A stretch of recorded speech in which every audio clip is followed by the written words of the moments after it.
Jennifer Uniglit here with Alicia Mackall, Millville's District Technology Specialist, and we're going to ask her a few questions today about technology in education. Hi Alicia, how are you doing today? Fine, thank you. All right, so one of our first questions I'm going to ask you is, when you first started this position, what was it, about 4 years ago? Yes, ma'am. What was the biggest challenge that you saw people were facing with technology, especially with regard to the teachers? I think the biggest challenge was integrating technology with a purpose, not just using technology for the sake of using it, which we still have a lot of in our district, and quite frankly in many districts, I'm sure. So the biggest thing we had to shift from was not just integrating technology, but also making it meaningful and kind of changing the face of education, like allowing that shift to happen with technology. Did you notice that the children were having any issues with technology? Because they say that this generation of children are the experts when it comes to technology. Did you notice them having any difficulty? I think they're the experts at Facebook and Instagram, but I wouldn't say that they're the experts at word processing or presentation tools. However, if we give them that opportunity, they can grow to become experts, and I think that's okay. It was hard for teachers to understand that they don't have to be the experts. The kids can kind of take ownership.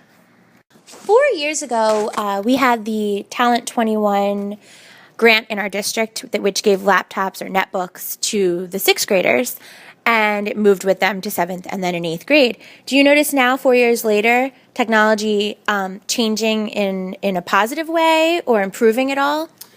We have significantly more equipment to integrate technology in education. However, I've noticed there are a giant portion of people who've kind of taken the lead, and the rest are kind of dragging behind significantly. I think right now we're noticing the holes in some of our technology, for example, infrastructure and bandwidth, and I think looking forward with BYOD and everything, those are some things we have to address, so I think we've kind of just noticed the holes in our technology. Now, Alicia, I know that you've traveled to several other districts and you've been to a lot of conferences.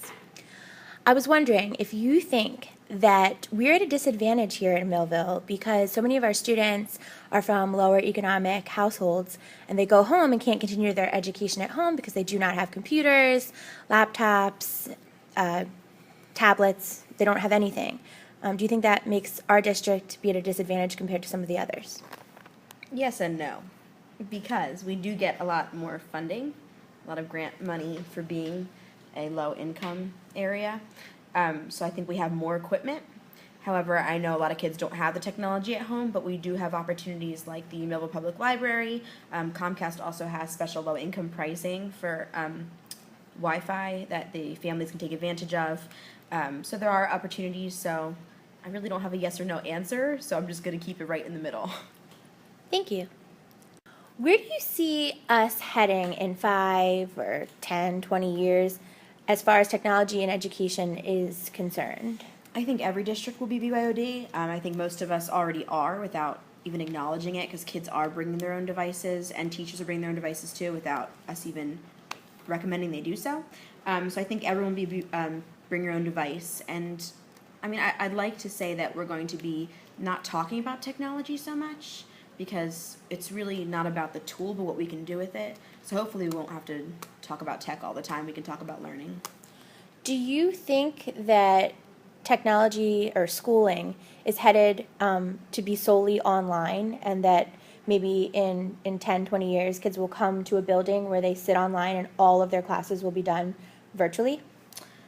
Not all of them. I mean, to be honest, I do think there will be a lot of online education, but I don't think they'll actually come here to have an online education. They might do it from home. And I don't really have a problem with that, actually, as long as they're still showing their learning in creative ways and fostering those critical thinking and learning skills that we so desperately need.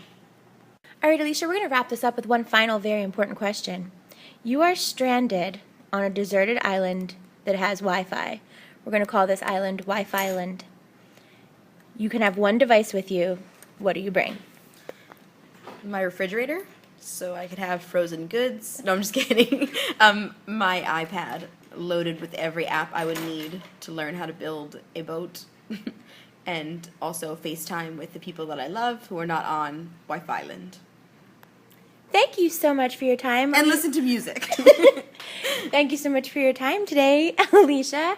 It's been a pleasure. And if people want to contact you or find more information about you, where should I direct them? They can tweet me at Alicia Mackall. Thank you so much. And that's ALICIA MACKALL. Thank you and have a great holiday.